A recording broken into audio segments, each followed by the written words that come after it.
తెలంగాణ ఆధ్యాత్మిక వైభవానికి సాంస్కృతిక గుర్తింపునకు ప్రతీకగా నిలిచే బోనాల మహోత్సవాలు ఘనంగా ప్రారంభమయ్యాయి.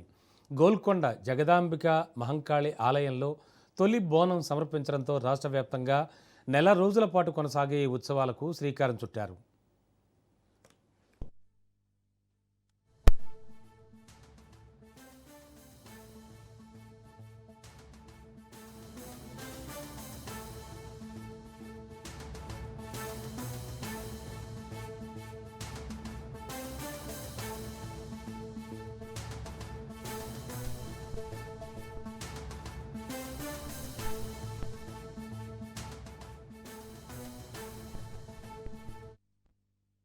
కాకతీయుల కాలం నుంచి కొనసాగుతోన్న ఈ సాంప్రదాయం స్త్రీ శక్తి, భక్తి, తెలంగాణ సంస్కృతికి ప్రతీకగా నిలుస్తోంది. అమ్మవారికి బోనం సమర్పించి మొక్కులు తీర్చుకునేందుకు భక్తులు భారీ సంఖ్యలో ఆలయాలకు తరలివస్తున్నారు.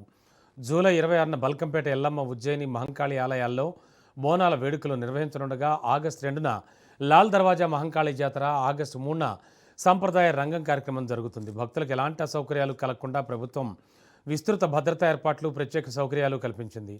భక్తి, సాంప్రదాయం, సంస్కృతి కలగలిపిన బోనాల మహోత్సవాలు తెలంగాణ అస్తిత్వాన్ని మరోసారి చాటి చెప్తున్నాయి.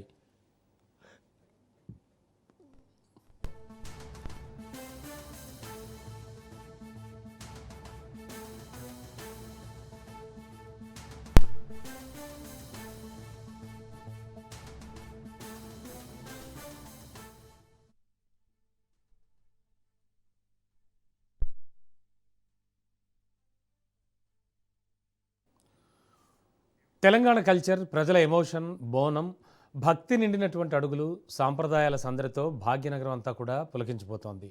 ఆషాఢమాసం ఆదివారం కావడంతో గోల్కొండ కోటలో జగదాంబిక అమ్మవారి బోనాల జాతర అత్యంత వైభవంగా కొనసాగుతోంది.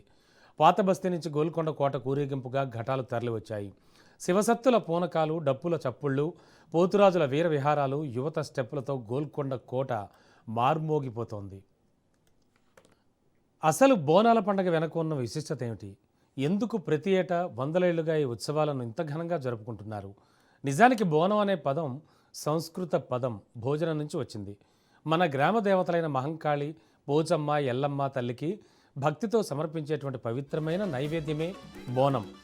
ఆడపడుచులు ఎంతో నిష్టగా కొత్త బియ్యం, పాలు, బెల్లం కలిపి పరమాణాన్ని వండుతూ ఉంటారు.